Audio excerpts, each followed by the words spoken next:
കണ്ടോ മോളെ, ഇത്രയേ ഉള്ളൂ. ഇതിനാണ് ഇവന്മാർ ഇത്രയും ഡയലോഗ് അടിക്കുന്നത്. കുറച്ച് ഔട്ട്ഡേറ്റഡ് ആയിട്ടുള്ള സോഫ്റ്റ്വെയർസ് ആണ്, നമുക്കൊന്ന് മാറ്റി പിടിച്ച് നോക്കാം. നിനക്ക് ഇഷ്ടമുള്ള എന്താന്ന് വെച്ചാൽ നീ ചെയ്തോ. ഇവിടെ ആരും നിന്നെ ചോദിക്കാനും പറയാനും പോകുന്നില്ല. ജോമിക്കും ടോമിക്കും ഞാൻ വന്ന അത്രയ്ക്ക് അങ്ങോട്ട് ഇഷ്ടപ്പെട്ടില്ലെന്ന് തോന്നുന്നല്ലേ? അവന്മാർക്ക് ഇഷ്ടപ്പെട്ടില്ലേ പോയി പണി നോക്കാൻ പറ. എനിക്കും ഇവിടെ തീരുമാനങ്ങളൊക്കെ എടുക്കാനുള്ള അവകാശമുണ്ട്. ആന്റി ഷുവർ അല്ലേ? ധൈര്യമായിട്ട് എനിക്ക് കാര്യമൊക്കെ മുമ്പോട്ട് കൊണ്ടുപോകാലോ. അവസാനം നിങ്ങൾ കുടുംബക്കാരെല്ലാം കൂടെ ഒന്നായിട്ട് എന്നെ പുറത്താക്കരുത്. ഞാനല്ലേ പറയുന്നത്, നീ ധൈര്യമായിട്ട് മുന്നോട്ട് വയ്ക്കും. ലൂസി എന്ന് പറയുമ്പോൾ ഇവിടെ ഒരു പാത്രം വെച്ച തേനൊഴു അമ്മായിക്ക്. ഇത്രയും കാലത്തിനിടയിൽ ഒരു തവണയെങ്കിലും നമ്മൾ ഇതുപോലെ സ്നേഹത്തിനാ തവണ ഒലിപ്പിച്ചിട്ടുണ്ടോ? ഓർമ്മിപ്പിക്കല്ലേ, പണ്ട് സ്കൂളിൽ പഠിക്കുമ്പോൾ കണ്ണി വാങ്ങി എറിയാനേ ഓർമ്മയുണ്ടോ? പള്ളി പറമ്പിലുള്ളതിൽ പുളിമരത്തി കെട്ടിയിട്ടാണ് അടിച്ചത്. എനിക്ക് ഓർമ്മയുണ്ട്. ഇന്ത്യ പോലെയാണ് എന്റെ ചന്തി പാട് കിടന്ന് ഒരാഴ്ച എടുത്തത് മാർക്ക്. ഒരു ഷോക്ക് പോലെ. എന്നാൽ എന്തിനായിരിക്കും ലൂസി ഇങ്ങോട്ട് കൊണ്ടുവന്നത്? സോ സിമ്പിൾ, നമുക്കിട്ട് പണി തരാൻ. നീ നമ്മളിവിടെ വന്നതിന് ശേഷം ഈ ആധിപത്യം ഏറ്റെടുക്കുന്നുള്ള തള്ളയുടെ ഈഗോയാണ് അതിനുള്ള കാരണം. ഇത് പണ്ട് അവർക്കൊരു മെയിൻ കളിയുണ്ട്, മെയിൻ കളി. വേറെ ആരെയും പറഞ്ഞിട്ട് കാര്യമില്ല, നമ്മൾ അപ്പന്മാരെ വേണം പറയാൻ. പെങ്ങളെ ആണെങ്കിലും ആങ്ങളെ ആണെങ്കിലും നിർത്തേണ്ടടുത്ത് നിർത്തണം. അങ്ങോട്ട് നോക്ക്, അവർക്കാണെങ്കിൽ രണ്ടു ഉണ്ട കണ്ണാണ്, എല്ലാം കാണും. ഇതാണ് കാര്യല്ലേ? കാര്യം ആലോചിക്കുമ്പോ ഞങ്ങക്ക് ഭയങ്കര വിഷമമുണ്ട്. ഇവരുടെ നല്ല മുട്ടം പണി കിട്ടാൻ പോവാണല്ലോ. അയ്യോ അങ്ങനെ പറയല്ലേ, നമുക്കെന്ത് വേണം? ഞങ്ങൾക്ക് എന്ത് പണി കിട്ടിയാലും അതിന്റെ ഷെയർ നേതാക്കൊക്കെ രണ്ടെണ്ണത്തിനും തരും. ഞങ്ങൾ എന്ത് ചെയ്തു? നമ്മളെ തിരിച്ചു കൊണ്ടുവരാൻ നിങ്ങളല്ലേ വണ്ടി എടുത്ത്. ആ കലിപ്പാൻറ്റിക്ക് നിങ്ങളോടുണ്ട്, നിങ്ങളും പോയി. എന്തൊരു കഷ്ടമാണ് ദൈവമേ. നിങ്ങളുടെ കൂടെ വന്നാൽ അതങ്ങൾ പണി തരും, അതങ്ങളുടെ കൂടെ വന്നാൽ നിങ്ങൾ പണി തരും. ഇപ്പൊ ഞങ്ങൾ എവിടെ കിട്ടാനാ? ഈ അപ്പുറത്ത് ഇപ്പുറത്ത് കാര്യം വെച്ചിരിക്കണ ഒരിടത്ത് നമ്മളോട് നിന്നാൽ നിങ്ങൾക്ക് നല്ലതേ വരും. കഴിഞ്ഞത് കഴിഞ്ഞു, ഇനി എന്താ ചെയ്യാൻ തീരുമാനിക്കാം. നിന്റെ അടുത്തൊക്കെ രണ്ടെണ്ണത്തിന്റെ അടുത്തും ആന്റിയുടെ കൂടെ നിൽക്കണമെന്നൊക്കെ പറഞ്ഞിട്ടുള്ളേ. അതെന്തേ? കൂടെ തന്നെ നിൽക്കണം. എന്നിട്ട് ഞങ്ങൾക്ക് ആവശ്യമുള്ള എല്ലാ കാര്യങ്ങളും ഞങ്ങൾക്ക് ചോർത്തി തരണം. എന്ത് കാര്യങ്ങള്?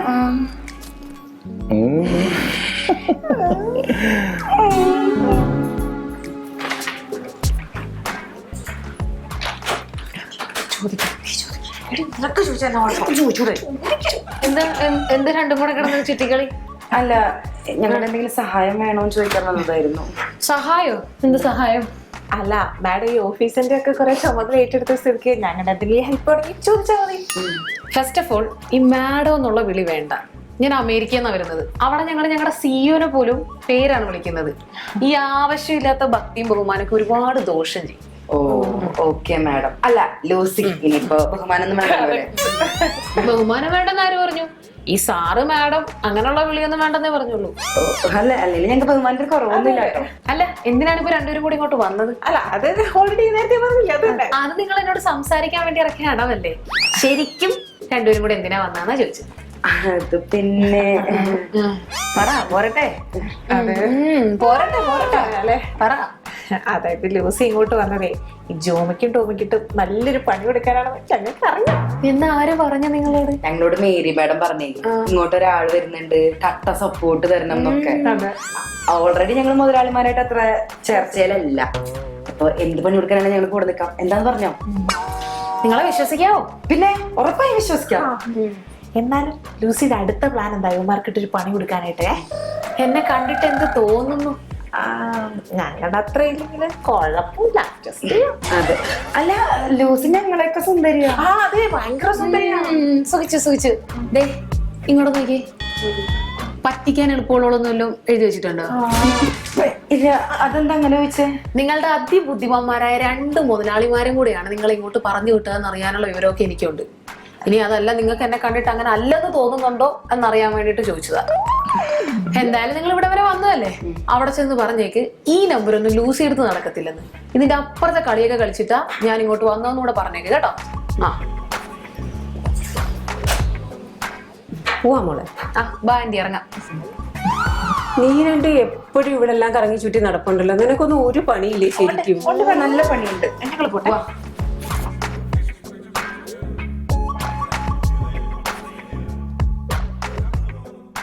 അപ്പൊ ഒന്ന് ചെറിയ സാധനമില്ലേ, അത് കാണുന്ന പോലെ ഒന്നല്ല, നല്ല കാഞ്ഞ വിത്താന്നാ തോന്നുന്നേ. നമ്മളെ വിറ്റ കാശുള്ള പോക്കറ്റിലുണ്ടെന്നാ മോളെ തോന്നണേ. ഇവിടെ ഡീൽ ചെയ്യുമ്പോൾ സൂക്ഷിച്ച് തന്നെ ഡീൽ ചെയ്യണം.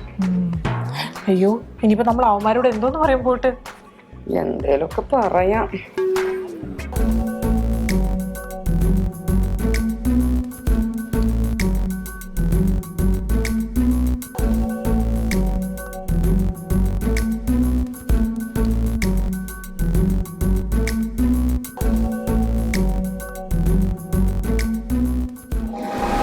ഇവിടെ വന്നിരിക്കുന്നു.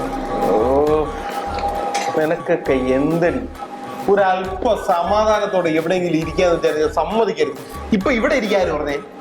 എന്തൊക്കെ വർക്കാണ് ടോമി പറയുന്നത്? ഞങ്ങളൊരു ഇമോഷണൽ സപ്പോർട്ട് തരാൻ വേണ്ടി വന്നതല്ലേ. ആ നീയൊക്കെ വേഷ ഇമോഷണൽ സപ്പോർട്ട് തന്നാണ് ഞാൻ ഇവിടെ ഇങ്ങനെ ഇരിക്കണത്.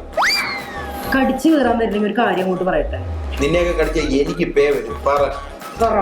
അതെ, ആ ലൂസിയുടെ ഭാഗത്ത് എന്തെങ്കിലും തെറ്റുള്ളതായിട്ട് എനിക്ക് തോന്നുന്നില്ല. അല്ല എന്താന്ന് വെച്ചാലേ, കല്യാണം കഴിക്കാൻ പോകുന്ന ഏതൊരു പെൺകുച്ചിനും കെട്ടാൻ പോകുന്ന പുരുഷനെ കുറിച്ച് ചില സങ്കല്പങ്ങളൊക്കെ ഉണ്ടാവും. അപ്പൊ അവൻ സ്വന്തമായിട്ട് സമ്പാദിക്കുന്നവനാവണം എന്നുള്ളത് എന്തായാലും ആഗ്രഹം ഉണ്ടാവും, ഉറപ്പായിട്ടും. ഇപ്പൊ പിന്നെ സ്വന്തം അപ്പന്റെ കുടുംബ സ്വത്തും കൊണ്ടും ഒക്കെ ഇങ്ങനെ അർമാദിച്ച് ജീവിക്കുന്നവരൊക്കെ ആര് വിശ്വസിക്കാനാ? ഞാനൊക്കെയാണെങ്കിൽ വിശ്വസിക്കുന്നത്. ഏടി നീയൊക്കെ കാര്യം അറിഞ്ഞൂടാ അതിന്റെ അടുത്ത് കിടന്ന് ചിലക്കരുത്. നിനക്കൊക്കെ എന്തോന്നറിയാം, ആ പെണ്ണിന്റെ ആലോചന വന്ന ദിവസം ഞാൻ അവളുടെ എല്ലാ കാര്യങ്ങളും തുറന്നു പറഞ്ഞു. അപ്പോഴൊന്നും ആ പെണ്ണിന് ഒരു കുഴപ്പമില്ല. അവർക്ക് എന്ന് അമേരിക്കയിലേക്ക് വിസ വന്നോ അന്ന് അവർക്ക് ഈ നാട് വിട്ടു പോകണമെന്ന് പറഞ്ഞപ്പോ കല്യാണമായിട്ട് അവളുടെ വീട്ടുകാരെ സമ്മതിച്ചില്ല. അതിന് വേണ്ടിയാണ് അവൾ മുളക്കാൻ ഇതൊക്കെ പറഞ്ഞതും അതിന് അവള് വിഷയമായിട്ട് അവൾ സക്സസ് ആവുകയും. ആ നമ്മൾ വിചാരിക്കും പോലെ അല്ല ആരും ഈ ലോകത്ത്. ഫുൾ ഡീറ്റെയിൽസ് കിട്ടി. ഈ ലൂസി എങ്ങനെയാണ് നമ്മുടെ ഓഫീസിലേക്ക് വന്നു എന്നുള്ളതിന്റെ ഫുൾ ഡീറ്റെയിൽസ് എനിക്ക് കിട്ടിയത്. നിനക്കത് എവിടെ നിന്ന് കിട്ടി? എടാ ഞാൻ അമ്മച്ചിയെ വിളിച്ചു. നമ്മളെ ഈ ഓഫീസിലേക്ക് തിരിച്ചു കയറ്റാൻ അപ്പന്മാര് തീരുമാനിച്ചപ്പോ തന്നെ ആന്റി ഇടറിലേ തെറ്റി. ആന്റിയും ഒപ്പന്മാരും തമ്മിൽ കട്ട വഴക്കായി. ആ സമയത്താണ് ഇവർ അറിയുന്നത് ലൂസി അമേരിക്കയിൽ നിന്നും നാട്ടിലേക്ക് വരുന്നു.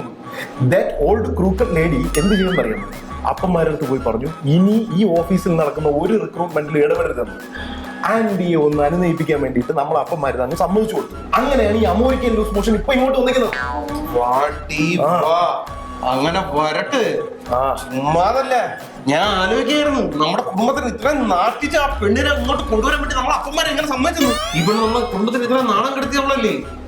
അപ്പൊ ഇത് തങ്കച്ചി പാസമായിരുന്നല്ലേ. നമുക്കിനി പോയിട്ട് അപ്പന്മാരടുത്ത് വീണ്ടും റിക്വസ്റ്റ് ചെയ്യാൻ പറ്റുമോ? ഇല്ല, അമ്മച്ചിമാരും നിസ്സഹായരാണ്. അപ്പൊ അവളെ ഓട്ടിക്കാനുള്ള വഴി നമ്മൾ തന്നെ കണ്ടുപിടിക്കണം. ആ കണ്ടുപിടിക്കാം. നിങ്ങൾക്ക് എന്തെങ്കിലും സഹായം ആവശ്യമുണ്ടെങ്കിൽ ഞങ്ങൾ ഹെൽപ്പ് ചെയ്യാം. എനിക്ക് വേണം എന്ത് തരത്തിലുള്ള മാനസികപരമായും ശാരീരികപരമായിട്ടുള്ള സഹായം വെറും ശാരീരികം. എന്താണ് ഇവിടെ ഒരു ഗൂഢാലോചന? നിങ്ങളുടെ ചർച്ചക്കിടയിൽ ഞാൻ ഒരു ശല്യമായോ? എങ്കിലും എനിക്ക് കുഴപ്പമൊന്നുമില്ല. ഇത് പബ്ലിക് സ്പേസ് പബ്ലിക് സ്പേസ് ആണെങ്കിലേ ഇവിടെയൊക്കെ തോന്നി കുറെ കപ്പയൊക്കെ നട്ടു ഇതിൽ കുറെ വെള്ളം വാട ഇവരെ പബ്ലിക് സ്പേസിൽ നിന്ന് ഇറങ്ങി കൊടുക്കുക. എവിടെ ഒന്ന് പറയുമ്പോ തുള്ളി കൊണ്ട് ഞാൻ അവിടെ ഇറങ്ങി ഇവിടെ വേലക്കാരനാണ്. നമ്മൾ നിൽക്കുന്ന ഈ മേശപ്പുറത്തുകാരന്റെ ഡൈ പഠിക്കുന്ന എന്തെടി വേണ്ട പോണ്ട, ഇവിടെ തന്നെ ഇരുന്നോ. അതെ, ഞങ്ങൾക്ക് കുറച്ച് പണിയുണ്ട്. എന്ത് പണി? എല്ലാം തീർത്തിട്ടല്ലോ. എന്താ ഞങ്ങൾ കുറേ ചെലവൊക്കെ ഉണ്ടല്ലോ. നിനക്കൊക്കെ രണ്ടിന് ശമ്പളം തരണ ഞാനാണെങ്കിൽ നീയൊക്കെ രണ്ടും ഇവിടെ ഇരിക്കും. എന്തിനാ എന്നോടുള്ള ദേഷ്യം വെറുതെ അവരുടെ അടുത്ത് തീർക്കുന്നേ? അവർക്ക് എന്തെങ്കിലും ജോലി ഉണ്ടെങ്കിൽ പോയി ചെയ്യണ്ടേ? നമ്മളവരല്ലേ പ്രശ്നം, നമുക്ക് സംസാരിക്കാം. നിന്റെ അടുത്ത് എനിക്ക് ഒന്നും സംസാരിക്കണേ. നിന്റെ അടുത്തുള്ള സംസാരിക്കാനുള്ള സമയം കഴിഞ്ഞു. ഇനി പ്രവൃത്തി മാത്രമേ ഉള്ളൂ. അതുകൊണ്ട് ഞാൻ പറയാണ്, എന്തെങ്കിലും ഞങ്ങൾക്ക് പണി തരാൻ നിന്റെ മനസ്സിൽ എന്തെങ്കിലും ഒരു ഉദ്ദേശം ഉണ്ടെങ്കിൽ അത് മുടക്കി നാലായിട്ട് നിന്റെ പക്കത്തിൽ തന്നെ നീ വച്ചോ. അപ്പൊ നിനക്ക് അറിയാം എന്തോ പണി വരാൻ പോകുന്നുണ്ടെന്ന്. എടി നീ ഈ ഓഫീസിൽ കാലുകുത്തി എന്റെ അന്ന് തന്നെ നമുക്ക് മനസ്സിലായി. നീ നമുക്കിട്ട് പണിയാൻ വന്നതാണ്. നമ്മൾ അതുകൊണ്ട് ചെറുതൊന്നും നിന്റെ പ്രതീക്ഷിക്കില്ല, വലുത് പ്രതീക്ഷിക്കണം. എന്നാ പ്രതീക്ഷിച്ചൊന്നും തെറ്റിക്കണ്ട, അതിന് വലുതാണ് വരാം.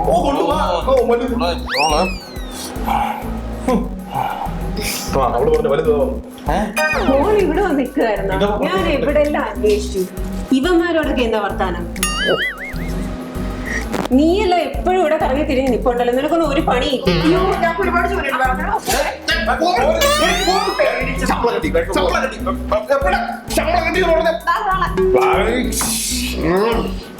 ആന്റി ഒരു കാര്യം പറയാം, നമ്മളെ മുമ്പിൽ വെച്ച് നമ്മളെ എംപ്ലോയീസിനെ താറടിക്കരുത്. നമ്മളുണ്ട് അവരെ താറടിക്കരുത്.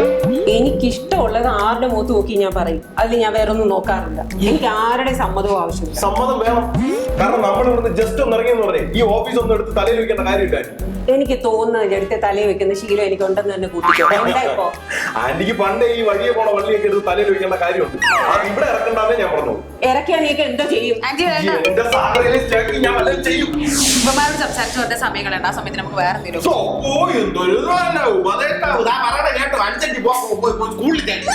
നീയൊക്കെ പറയുന്ന കേൾക്കുന്നതിനേക്കാളും നല്ലതാ ഇവള് പറയുന്നത്.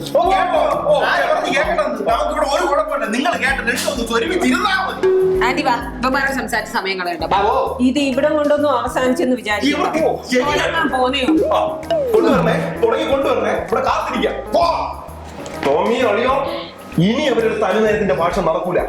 എന്തെങ്കിലും ഒന്ന് കടുപ്പിച്ച് ചെയ്തേ പറ്റൂ. ഞാൻ വേണ്ടെന്ന് വിചാരിച്ചിരുന്നേനെ. പക്ഷെ വേണം എന്ന് പറഞ്ഞ് ഇങ്ങനെ വാശി കാണിച്ച് കൊടുക്കാതിരിക്കാൻ പറ്റൂ. കൊടുക്കണം. നീ നോക്കണം. കുറച്ച് കാര്യങ്ങൾ നമുക്ക് പ്ലാൻ ചെയ്യാനുണ്ട്.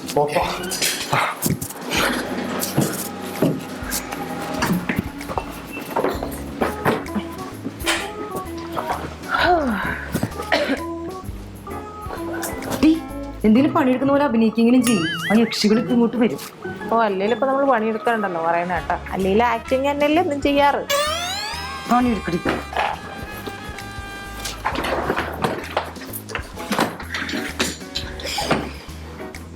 നീയൊക്കെ ഇനി അവന്മാരുമായിട്ട് സംസാരിച്ച് അവിടെ കറങ്ങി തിരിഞ്ഞ് നടക്കുന്ന കണ്ട നിന്റെയൊക്കെ പണി ഞാൻ തെറുപ്പി. പറഞ്ഞില്ല എന്ന് വേണ്ട. അയ്യോ മാഡം, ഞങ്ങൾ അവരോട് സംസാരിക്കാൻ പോയതൊന്നുമല്ല. ചായ കുടിക്കാൻ പോയപ്പോ ആ വഴി അവർ നിൽക്കുന്ന കണ്ടപ്പോ അടുത്ത ആഴ്ച എന്തൊക്കെ പണികളുള്ളതെന്ന് അറിയാൻ അത്രേ ചോദിച്ചുള്ളൂ. അവന്മാരിങ്ങനെ ഇടയ്ക്കിടയ്ക്ക് ഓരോന്ന് പറഞ്ഞു തരാനെന്നും പറഞ്ഞ് വിളിക്കുമ്പോ ചെയ്യേണ്ട ജോലിയും കളഞ്ഞ് അവിടെ പോയി നിൽക്കണ്ടെന്നേ ആന്റി പറഞ്ഞോളൂ. മനസ്സിലായോ? മനസ്സിലായി. ഇനി ഞങ്ങൾ ശ്രദ്ധിച്ചോളാം. ആ, ശ്രദ്ധിച്ചാ ഉള്ള പണി പോവാതെ കുറച്ചു കാലം കൂടി ഇവിടെ കഴിഞ്ഞുകൂടാ. അറിയാലോ, മാർക്കറ്റൊക്കെ ഡ്രൈ ആ. ഇവിടുന്ന് പണിയും കളഞ്ഞ് പുറത്തോട്ട് പോയാൽ വേറെ എവിടെയും പണി കിട്ടാനൊന്നും പോണില്ല. അതേ ഉള്ളമാർക്ക് പറഞ്ഞു കൊടുക്കേണ്ട ആവശ്യമൊന്നുമില്ല മോളെ. അവർക്ക് നന്നായിട്ട് അറിയാം. വേറെ ആരും പണി കൊടുക്കത്തില്ലെന്ന് ഉറപ്പുള്ളതുകൊണ്ടല്ലേ അവന്മാരെ സൂപ്പിച്ച് ഇവിടെ തന്നെ നിൽക്കുന്നത്. ഞങ്ങൾ അത്രക്കാരൻ നഹീഹേ മാഡം. നഹീഹേ മാഡം. നഹീഹേ ആയാൽ നിങ്ങൾക്ക് കൊള്ളാം. ഇല്ലെങ്കിൽ നിങ്ങളുടെ പണിയുടെ കാര്യവും നഹീഹേ ആണെന്നങ്ങ് വിചാരിച്ചാൽ മതി. പറഞ്ഞു കേട്ടല്ലോ. ശരി. ഒരു കാര്യം എനിക്ക് ഉറപ്പായി. ആ ജോമിയും ടോമിയും ഇവർക്കിട്ട് പണി കൊടുത്തില്ലെങ്കിലും ഞാൻ ഇവർക്കിട്ട് നല്ല മുട്ടൻ പണി തന്നെ കൊടുക്കും. കുറെ ആയി അഹങ്കാരം. ഞാൻ ഇവര് ഇവിടം വരെ പോകുന്ന നോക്കിക്കൊണ്ടിരിക്കണേ. എന്തൊരു പട്ടിഷോയാണ് വന്നപ്പോ തൊട്ട്. രണ്ടെണ്ണം നമ്മുടെ കൈ കിട്ടാതെ പോവില്ല. മേരി മാഡം, മാഡം ഇടവും കറക്കിടവും ഒക്കെ ഞാൻ കലക്കുന്നുണ്ട്.